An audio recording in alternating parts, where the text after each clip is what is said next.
Hi friends, welcome to Tanu cooking hut. ನಾನಿವತ್ತು ಸಖತ್ tasty ಹಾಗೂ ಕ್ರಿಸ್ಪಿಯಾಗಿರೋ ಈರುಳ್ಳಿ ಕಾಂದಾ ಬಜ್ಜಿ ಮಾಡ್ತಿದ್ದೀನಿ. ಟೇಸ್ಟ್ ಮಾತ್ರ ತುಂಬ ಸೂಪರ್ ಆಗಿರುತ್ತೆ. ಹಾಗಾದರೆ ಹೇಗೆ ಮಾಡೋದು ಅಂತ ನೋಡೋಣ ಬನ್ನಿ. ಮೊದಲು ಗ್ಯಾಸ್ ಆನ್ ಮಾಡಿ ಎಣ್ಣೆ ಕಾಯಲ್ಲಿಟ್ಟು ಒಂದು ಮಿಕ್ಸಿಂಗ್ ಬೌಲಿಗೆ 5ರಿಂದ 6 ಈರುಳ್ಳಿನ ಸ್ಲೈಸಾಗಿ ಕಟ್ ಮಾಡ್ಕೊಂಡಿದ್ದೀನಿ. ನಿಮ್ಗೆ ಎಷ್ಟು ಕ್ವಾಂಟಿಟಿ ಬೇಕೋ ಅಷ್ಟು ಕಟ್ ಮಾಡ್ಕೊಳ್ಳಿ. ಹೀಗೆ ಸ್ವಲ್ಪ ಕಿವುಚಿ ಅದನ್ನ ಸ್ಲೈಸ್ನೆಲ್ಲ ಓಪನ್ ಮಾಡಬೇಕು. ಎಳೆ ಎಳೆಯಾಗಿ ಬರಬೇಕು. ನೋಡಿ, ಈರುಳ್ಳಿ ಈ ಥರ ಎಳೆ ಎಳೆ ಆಗಬೇಕು. ನಂತರ ಸಣ್ಣದಾಗಿ 2 ಕಟ್ ಮಾಡಿದ ಹಸಿರು ಮೆಣಸಿನಕಾಯಿ, ಸ್ವಲ್ಪ ಕರಿಬೇವು ಹಾಗೂ ಸಣ್ಣದಾಗಿ ಕಟ್ ಮಾಡಿರೋ ಕೊತ್ತಂಬರಿ, 1 ಸ್ಪೂನ್ ಅಜ್ವೈನ್ ಹಾಗೂ 1 ಬೌಲ್ ಹಸಿ ಕಡಲೆಬೇಳೆ ಹಿಟ್ಟನ್ನು ಹಾಕ್ತಿದ್ದೀನಿ. ನಂತರ ರುಚಿಗೆ ತಕ್ಕಷ್ಟು ಉಪ್ಪು, 1/4 ಸ್ಪೂನ್ ಸೋಡಾ ಹಾಕಿ ನಂತರ 1/4 ಸೌಟ್ ಕಾದ ಎಣ್ಣೆ ಹಾಕ್ತಿದ್ದೀನಿ. ಈಗ ಚೆನ್ನಾಗಿ ಮಿಕ್ಸ್ ಮಾಡಿ ಈರುಳ್ಳಿಯೊಂದಿಗೆ ಹಿಟ್ಟು ಚೆನ್ನಾಗಿ ಹೊಂದುವಂತೆ ನೋಡೀಗ ಮಿಕ್ಸ್ ಮಾಡ್ತಿದ್ದೀನಿ.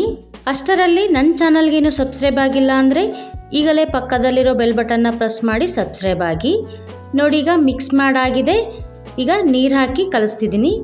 ನೀರು ತುಂಬ ಹಾಕಬಾರ್ದು, ಈ ಥರ ಸ್ವಲ್ಪ ಸ್ವಲ್ಪ ಹಾಕಿ ಮಿಕ್ಸ್ ಮಾಡ್ಕೊಳ್ಬೇಕು.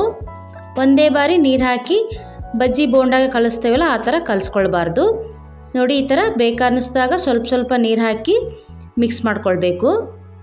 ಈರುಳ್ಳಿಗೆ ಇನ್ನೂ ಸ್ವಲ್ಪ ಹಿಟ್ಟು ಬೇಕನ್ನಿಸಿದೆ, ಹಾಗಾಗಿ ನಾನು ಮತ್ತೊಂದು ಸ್ಪೂನ್ ಹಸಿ ಕಡಲೆಬೇಳೆ ಹಿಟ್ಟನ್ನ ಹಾಕ್ತಿದ್ದೀನಿ. ಮತ್ತೊಮ್ಮೆ ಚೆನ್ನಾಗಿ ಮಿಕ್ಸ್ ಮಾಡಿ. ನೋಡಿ, ಕಾಂದಾ ಬಜ್ಜಿಗೆ ಇಷ್ಟು ಗಟ್ಟಿಯಾಗಿರಬೇಕು ಹಿಟ್ಟು. ಈಗ ಎಣ್ಣೆ ಕಾದಿದೆ. ಎಣ್ಣೆಯಲ್ಲಿ ಬಜ್ಜಿ ಥರದಲ್ಲಿ ಸ್ವಲ್ಪ ಸ್ವಲ್ಪನೇ ನೋಡಿ ಈ ಥರ ಹಿಟ್ಟು ತೆಗೆದು ಎಣ್ಣೆಲಿ ಹಾಕಬೇಕು. ಈ ಕಾಂದಾ ಬಜ್ಜಿ ಈವ್ನಿಂಗ್ ಸ್ನ್ಯಾಕ್ಸಿಗೆ ಟೀ ಜೊತೆ ತುಂಬ ರುಚಿಯಾಗಿರುತ್ತೆ ಹಾಗೂ ಬೆಳಗ್ಗೆ ಟಿಫಿನ್ಗೆ ಸಹ ಮಾಡಬಹುದು. ಒಗ್ಗರಣೆ ಮಂಡಕ್ಕಿ ಹಾಗೂ ಅವಲಕ್ಕಿ ಜೊತೆ. ಒಂದು ಬದಿ ಬೆಂದ ನಂತರ ಮೊಗಚು ಹಾಕ್ತಿದ್ದೀನಿ. 2 ಬದಿ ಚೆನ್ನಾಗಿ ಗೋಲ್ಡನ್ ಬ್ರೌನ್ ಕಲರ್ ಬರುವವರೆಗೂ ಕರೆದುಕೊಳ್ಬೇಕು. ಕಾಂದಾ ಬಜ್ಜಿಗೆ ಸ್ವಲ್ಪ ಕ್ರಿಸ್ಪಿಯಾಗಿಯೇ ಕರೆದುಕೊಳ್ಬೇಕು. ಬಜ್ಜಿ ಥರ ಸ್ವಲ್ಪ ಮೆತ್ತಗಿರುವಾಗಲೇ ತೆಗಿಬಾರ್ದು. ನೋಡಿ, ಈಗ ಕರೆದಾಗಿದೆ, ತೆಗಿತಿದ್ದೀನಿ. ನೋಡಿ, ಕಾಂದಾ ಬಜ್ಜಿ ಸೇಮ್ ಸ್ಟ್ರೀಟ್ ಫುಡ್ ಥರನೇ ಆಗಿದೆ. ಮೇಲೆ ಈಗ ಸ್ವಲ್ಪ ಕರಿಬೇವನ್ನ ಕರಿದು ಹಾಕ್ತಿದ್ದೀನಿ. ಈಗ ತುಂಬ ಟೇಸ್ಟಿ ಹಾಗೂ ಕ್ರಿಸ್ಪಿಯಾಗಿರೋ ಈರುಳ್ಳಿ ಕಾಂದಾ ಬಜ್ಜಿ ರೆಡಿಯಾಗಿದೆ. ನೋಡಿ, ಕಾಂದಾ ಬಜ್ಜಿ ಎಷ್ಟು ಕ್ರಿಸ್ಪಿಯಾಗಿ ಬಂದಿದೆ. ಒಂದು ಪ್ರೆಸ್ ಮಾಡಿ ತೋರಿಸ್ತಿದ್ದೀನಿ.